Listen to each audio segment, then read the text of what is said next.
بسم اللہ الرحمن الرحیم۔ السلام علیکم ورحمۃ اللہ وبرکاتہ۔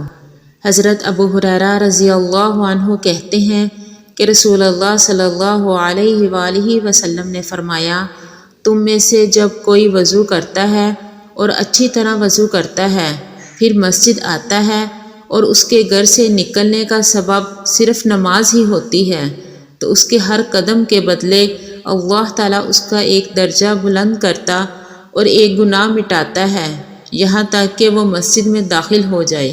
سنن ابن ماجہ حدیث نمبر 281۔ حضرت عبداللہ بن مسعود رضی اللہ عنہ کہتے ہیں کہ عرض کیا گیا، اللہ کے رسول صلی اللہ علیہ وآلہ وسلم، آپ اپنی امت کے ان لوگوں کو قیامت کے دن کیسے پہچانیں گے جن کو آپ نے دیکھا نہیں ہے؟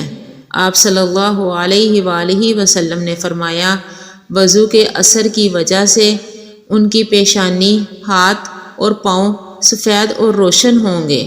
سنن ابن ماجہ حدیث نمبر 284۔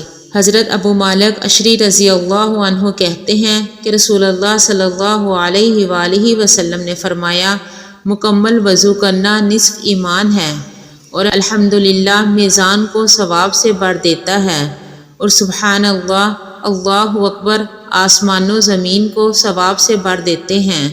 نماز نور ہے، اور زکوٰۃ برہان و دلیل و حجت ہے، اور صبر دل کی روشنی ہے، اور قرآن دلیل و حجت ہے۔ ہر شخص صبح کرتا ہے تو وہ اپنے نفس کو بیچنے والا ہوتا ہے، پھر وہ یا تو اسے جہنم سے آزاد کرا لیتا ہے یا ہلاک کر دیتا ہے۔ سنن ابن ماجہ حدیث نمبر 280۔